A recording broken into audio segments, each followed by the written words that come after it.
नमस्कार दोस्तों। आज आप लोग ऐसे एक असली घटना के बारे में जानेंगे। शायद आपको ये पता होगा, पर मैं आप लोगों के सामने कुछ ऐसे चीजों के बारे में बताना चाहूंगा जिससे सुनकर आपके होश उड़ जाएंगे। मान लीजिए कि आपकी एक बेटी है जिसे आप बहुत प्यार करते हैं, दिल और जान से चाहते हैं, और रोज आप उसे स्कूल भेजते हो अच्छी पढ़ाई लिखाई के लिए। पर एक दिन ऐसा होता है कि वो स्कूल से वापस ही नहीं आती। कैसा लगेगा आपको? जी हाँ, एक ऐसे ही सच्ची घटना के बारे में बताना चाहूंगा जिसमें हजारों लड़कियों को किडनैप किया गया और सेक्स ट्रैफिकिंग का काम किया गया था। और इस हादसे को बढ़ावा देने वालों के नाम आप सुनेंगे तो आप भी होश खो बैठेंगे। बड़े सेलिब्रिटीज, पॉलिटिशियंस और बिल गेट्स और गूगल कंपनी के को-फाउंडर जैसे बिजनेसमैन भी शामिल थे। तो चलिए शुरू करते हैं डीजी फैक्ट्स की दूसरी वीडियो से। जिस इंसान ने ये कारनामा शुरू किया था उसका नाम था Jeffrey Edward Epstein. Unclassified files on the late convicted sex offender Jeffrey Epstein. NBC News is reviewing all the files now. President Trump has said for years. Determined to get answers from Jeffrey Epstein's longtime accomplice faced a big roadblock. ये एक मामूली mathematics professor था, पर 1976 के बाद, जो कि एक सक्सेसफुल बिजनेस फाइनेंसर के नाम से जाना जाता था, जिसके पास अंधाधुंध पैसा था और 75 एकर्स की आलीशान आइलैंड था जिसकी कीमत $8 बिलियन है। इंडियन करेंसी में लगभग 72,000 करोड़ रुपए। ये एक वर्जिन आइलैंड का हिस्सा था। इस आइलैंड का नाम था लिटिल सेंट्स जेम्स। पर इस अमीर और आलीशान जिंदगी के पीछे का काला राज कुछ और ही था। जेफरी एप्स्टीन स्कूल जाने वाली लड़कियों को टारगेट किया करता था जिसकी उम्र अंडर एज हो, 14 से 18 साल के बीच। जेफरी एप्स्टीन के वर्कर को बोला जाता था कि सिर्फ एक लड़की को ऑफर दिया जाए मसाज सर्विस का, जिससे वो लड़की $200 पर मसाज के कमा पाती। और ऐसे ही पैसों के लालच में वो लड़कियों को बुलाता और उनको मोलेस्ट करता और ऐसे साइकिल मेंटेन किया करता था। ज्यादा पैसे ऑफर किया जाता था जब कोई लड़की जेफरी एप्स्टीन के पास जाती थी, और जेफरी एप्स्टीन बोला करता था कि अगर तुम अपने किसी दोस्त को लेकर आओगे तो और भी पैसे मिलेंगे। ऐसे ही पैसों का लालच भटाकर सेक्स ट्रैफिकिंग का काम किया करता था। ये मासूम लड़कियों को कुछ भनक भी नहीं थी कि इनके साथ कितना ज्यादती होने वाली है। साल 2005 को पुलिस ने पाम बीच, फ्लोरिडा में इन्वेस्टिगेशन शुरू किया गया, जहां एक लड़की के माता-पिता ने रिपोर्ट दर्ज करवाई कि उनकी लड़की को सेक्सुअली अब्यूज किया गया।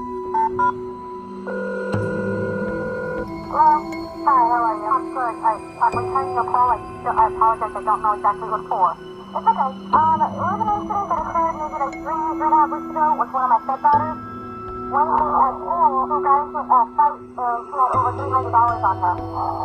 So after asking her what was going on, we found out that ended up being that they went to Palm Beach to a gentleman's house, and they started off by giving the gentleman a massage, or she pays them if she likes them and she thinks that they're pretty enough to take them around to do other things.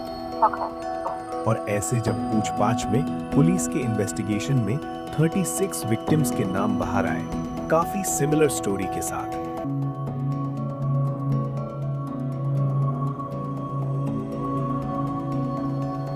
I suffered so much pain. So much pain. So much pain.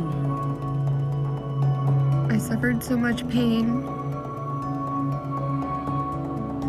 I was 14 years old. I was 16 years old. I was 16. 17, 14 years old.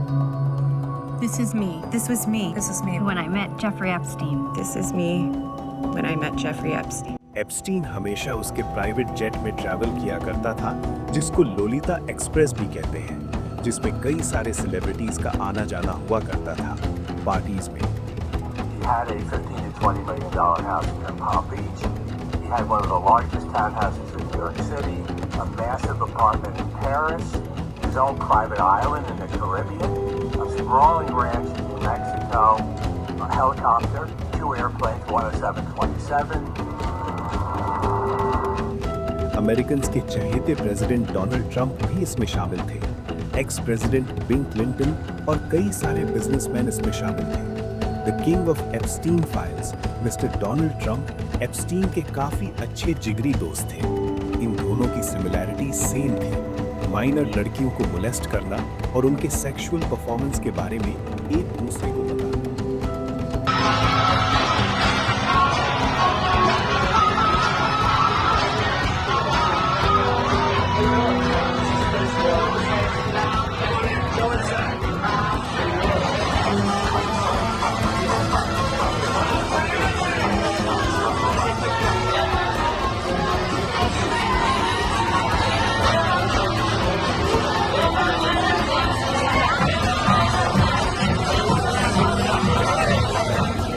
Jeffrey Epstein की girlfriend Stacy Williams ने बताया था कि जब ये Trump के घर जाते थे और जेफरी के सामने ही ट्रंप स्टेसी विलियम्स को बुरी तरह टच करता और कमेंट्स भी पास करता, जिससे जेफरी को कुछ प्रॉब्लम नहीं था बल्कि वो खुश होता था।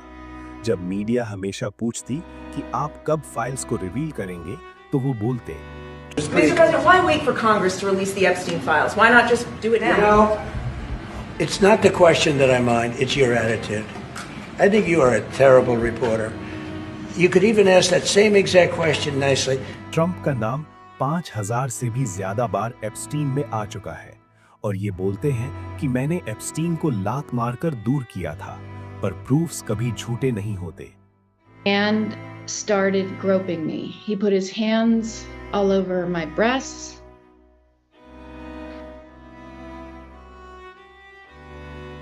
My waist, my butt. And I froze. And I froze because I was so deeply confused about what was happening, because the hands were moving all over me, yet these two men were like smiling at one another and continuing on in their conversation. सन 2009 में Mexico की एक model थी जो कि Epstein के party में involve थी। जब उसने भयानक हादसा देखा तो वो चीख कर बता रही थी कि उन लोगों ने इंसानों को खा लिया। भले ये अनवेरिफाइड है, पर ये वीडियो काफी सिमिलर है एप्स्टीन फाइल्स के रिलेटेड।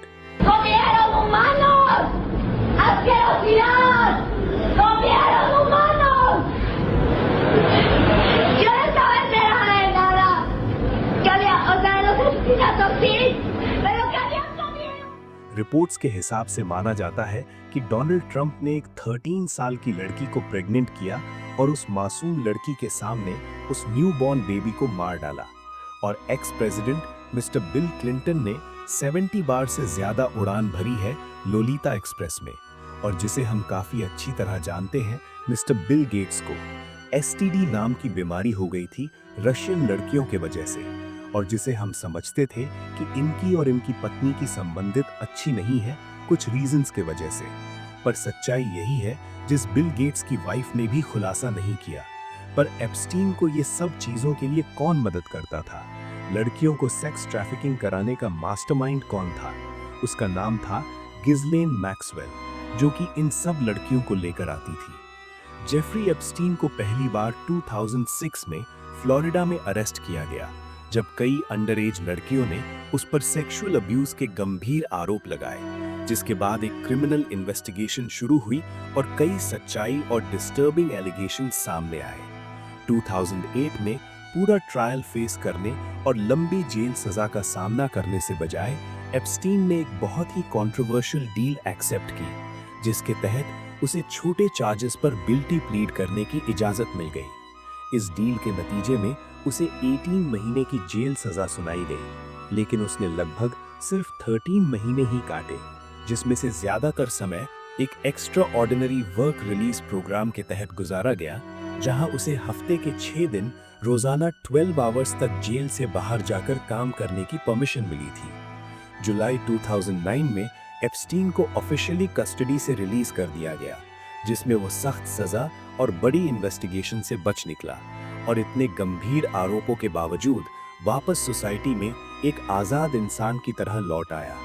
बाद में उसकी ये रिलीज इस बात का बड़ा सिंबल बन गई कि कैसे पैसा, पावर और लीगल प्रिविलेज ने उसे रियल अकाउंटेबिलिटी से बचाया, जिसकी वजह से पब्लिक आउटरीच फैला और जस्टिस सिस्टम पर गहरी और लंबी क्रिटिसिज्म हुई। पर कहानी यहाँ पे खत्म नहीं होती। एक रिपोर्टर ने ठान लिया था कि किसी तरह भी एप्स्टीन को हाथ से जाने नहीं देगी। काफी इन्वेस्टिगेशन के बाद जूली ने 80 महिलाओं का एप्स्टीन केस में इन्वॉल्वमेंट पकड़ा और जिसमें से सिर्फ 8 महिलाओं ने अपनी कहानी बताने में मंजूर हो गए। Taking so long, I was trying to explain, look, these victims' names aren't in any of the documents. It's just going to be a painstaking process to go through all the documents. And basically what I did was started reading everything and, doing this, as I said, so many years, it's inevitable that they miss a name, or they have the first name and not the last name, or they have the first name and then the date of birth. Jeffrey Epstein को दोबारा 6 जुलाई 2019 को federal authorities ने New York में arrest किया जब उस पर सेक्स ट्रैफिकिंग ऑफ माइनर्स जैसे गंभीर चार्जेस लगाए गए। इस बार केस स्टेट लेवल पर नहीं बल्कि फेडरल लेवल पर था, जिसमें लंबी जेल सजा और पूरे नेटवर्क के एक्सपोज होने की संभावना थी। इस अरेस्ट के बाद एप्स्टीन को बेल देने से इनकार कर दिया गया और उसे न्यूयॉर्क के मेट्रोपॉलिटन करेक्शनल सेंटर में कस्टडी में रखा गया, जहां पूरी दुनिया की नजर इस केस पर थी। लेकिन 10 अगस्त 2019 को ट्रायल शुरू होने से पहले ही एप्स्टीन अपनी जेल सेल में मरा हुआ पाया गया। अथॉरिटीज ने उसकी मौत को ऑफिशियली सुसाइड बाय हैंगिंग बताया, लेकिन मैल फंक्शनिंग कैमरास, गार्ड्स की लापरवाही और सिक्योरिटी फेलियर्स के कारण उसकी मौत पर गंभीर सवाल खड़े हो गए। उसकी डेथ के साथ ही केस का सबसे अहम हिस्सा खत्म हो गया। Epstein was found dead, some of which have never been publicly seen before. In 2019, Epstein was found dead at the Metropolitan Correctional Center, and it was quickly ruled as a suicide, but an investigation of jail cell photos by CBS News, working with forensic experts, has raised serious questions about the New York Medical Examiner and the FBI's work, including a failure to preserve the scene, log evidence, and run basic forensic tests. Items moved around, including a mattress, which is seen on the floor in an earlier photo but appears on the bed in another photo. And while the investigation did not contradict the official determination of suicide, it does raise questions about what was done to rule out the possibility of murder. पर autopsy के report के हिसाब से ये देखिए, New York city की chief medical examiner Barbara Samson ने कहा, डेथ सुसाइड बाय हैंगिंग थी। उनकी रिपोर्ट के मुताबिक कोई फाउल प्ले नहीं था, किसी ने उन्हें नहीं मारा। 2 इंडिपेंडेंट फोरेंसिक पैथोलॉजिस्ट का ओपिनियन, डॉक्टर माइकल बेडन, जिसे एप्स्टीन की लीगल टीम ने ऑटोप्सी ऑब्जर्व करने के लिए हायर किया था, उन्होंने ऑफिशियल रिपोर्ट से डिसएग्री किया। उनका कहना था कि नेक इंजरीज, हायोइड बोन और थायराइड कार्टिलेज या एडम्स एप्पल के फ्रैक्चर्स होमिसाइडल स्ट्रैंगुलेशन से ज्यादा मैच करती हैं। ये इंजरीज नॉर्मल जेल हैंगिंग से अलग और अनयूजुअल थी। इसी कारण लोगों में ये टॉपिक और भी कंट्रोवर्शियल हो गई, क्योंकि बिना ट्रायल दिए एप्स्टीन की डेथ यानी कि काफी सारे नाम बाहर आते। गिज़लेन मैक्सवेल इस पूरी एप्स्टीन आइलैंड को 70% तक संभाला करती थी। यूएस प्रोसिक्यूटर्स ने ये प्रूव किया कि मैक्सवेल ने अंडर एज गर्ल्स को रिक्रूट किया, उन गर्ल्स को ग्रूम किया ताकि वो एप्स्टीन पर ट्रस्ट करें, अब्यूज को नॉर्मल बना दिया, जैसे न्यूडिटी और मसाज कल्चर। कुछ केसेस में खुद भी अब्यूज में इन्वॉल्व रही। एप्स्टीन के क्राइम्स को कवर करने और उसे प्रोटेक्ट करने में मदद की। वो सिर्फ आसपास नहीं थी, बल्कि वो एक्टिवली इस पूरे क्राइम नेटवर्क का हिस्सा थी। विक्टिम्स का कहना था कि अगर गिज़लेन मैक्सवेल नहीं होती तो एप्स्टीन के क्राइम्स इतने सालों तक छुपे नहीं रहते, न कभी पता चल पाते। पावर, पैसा और कनेक्शंस का यूज करके उसने एक प्रेडेटर को प्रोटेक्ट किया और कई जिंदगियों को बर्बाद कर दिया। आज वही गिज़लेन मैक्सवेल, जो कभी एलीट पार्टीज की शान थी, 20 इयर्स की फेडरल प्रिजन सेंटेंस काट रही है। ये सिर्फ एक स्कैंडल नहीं था, ये सिस्टम की फेलियर की कहानी है।